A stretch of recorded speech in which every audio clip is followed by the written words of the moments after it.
Assalamualaikum warahmatullahi wabarakatuh. My name is Nia Safira. My ID number 2019 61 and 11. And I'm from TBI 3. In this video, I will explain about functional theories of translation in chapter 5. Functional theory from Germany in 1970 and 1918.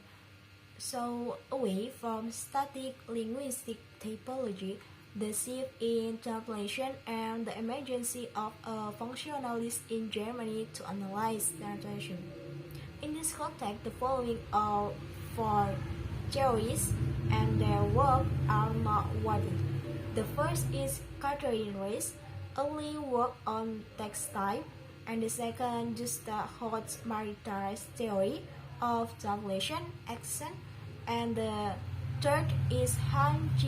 Vermeer Scopus theory, and the fourth is Christian North text analysis model. And the first is Katrina Rees broke the concept of equality in the 1970.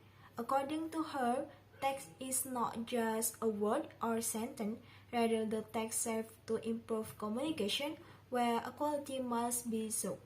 The main characteristic of the type of text that have been summarized by Rees as follow.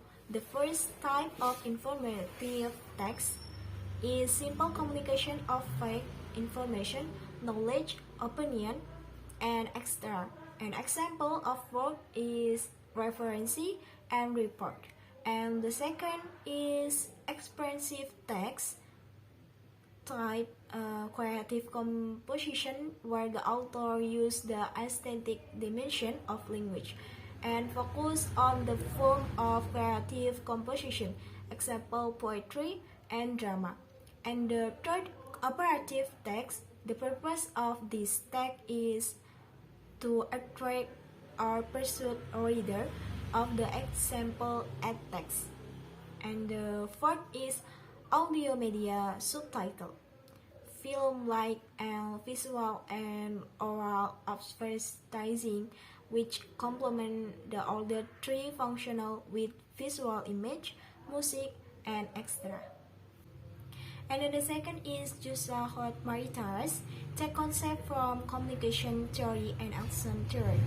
The aim to provide a model and produce witness that can be applied to a variety of professional translation situations. This act of translation is very focused on producing TT that functional communicatively for the recipient.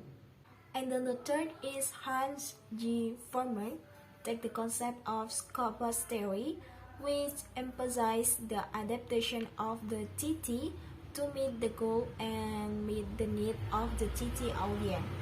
The basic rule of Scopus theory formulates several important things in a translation process.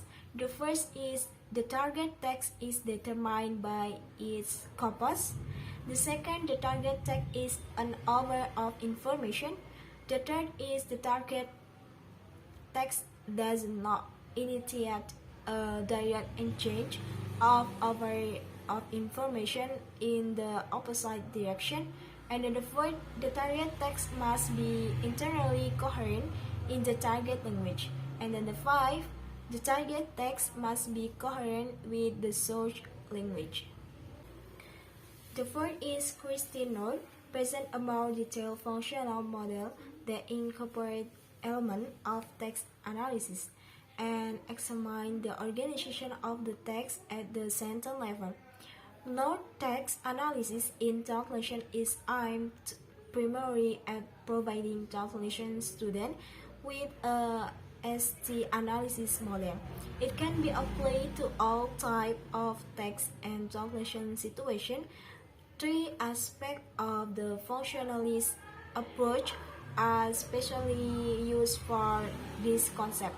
The first is the importance of the translation commission. The second, the role of ST analysis. The third, functional hierarchy of translation problem. And I think this is enough about my explanation. Thank you for watching this video and Assalamualaikum warahmatullahi wabarakatuh.